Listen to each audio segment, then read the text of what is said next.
left on the shelf. It was almost like they were made for each other. Love at first sight. This is Jose and his mother Elena. They are very humble and hardworking. This is Renata and her mother Martha. They come from a wealthy and powerful family. Renata has a lot of respect and appreciation for her mother. Jose was going one way, Renata the other. He smiled at her. She smiled back. And that was it. No chance to stop. Renata was eager to tell her friends about their first encounter. Neither of them thought that they would ever meet again. One day, Jose was looking for a job.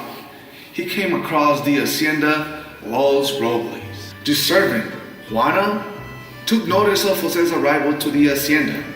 She immediately notified Martha, the owner. Martha met Jose at the entrance. Jose told Martha that he was willing to work hard in order to gain her trust and respect. Martha agreed to help him out and told him to start right away. One day, Renata was walking on the Hacienda's garden. Jose was working on a usual and normal day when he suddenly noticed her presence. He recognized Renata and decided to talk to her. Again, and against all odds, their paths crossed. Months went by. Renata and Jose fell deeply in love. They wanted to spend all their time together. But one day, Martha was walking in the hacienda and found them sitting in the garden. She decided to embrace the mission, and she decided to send Juana, the servant, to investigate where this young man had came from. She discovered about Jose's descendancy, and she told her boss, Martha. When she heard about it, Martha suddenly remembered about Elena, the servant she had 20 years ago. Martha faced Elena when she had a baby boy because she thought she hadn't been involved with her husband. In another part of the hacienda, Renata and Jose worked together. They fell in love. He popped the question. She said yes. They tied the knot, and the love went from strength to strength. Gran amor, mi amor.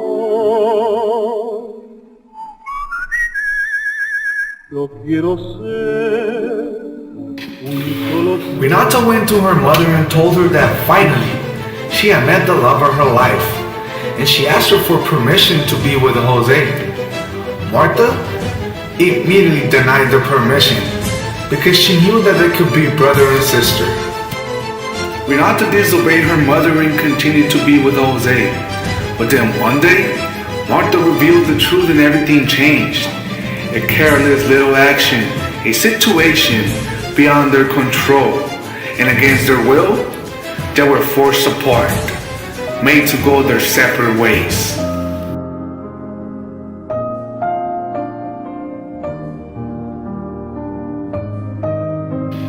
Seven years later, Martha was all alone in her husband's old office. She went to the bookshelf and grabbed one of her husband's favorite books when she found the letter.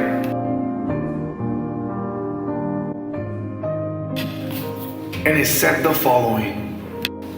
Dear Martin, I am just writing to thank you for all the good things you did for me and my son. You took care of us even when you knew you were not his father. I'm sorry if your wife thought that something was happening between us. I will always be thankful, Elena. It was too late.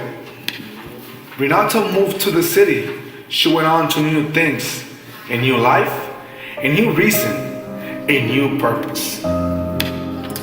But not so far away from there, in a forgotten little corner, Jose lives alone with nothing but memories. Loveless, homeless, purposeless, a terrible feeling of emptiness. Sometimes he thinks that life might have been better only if he had been left on the shelf.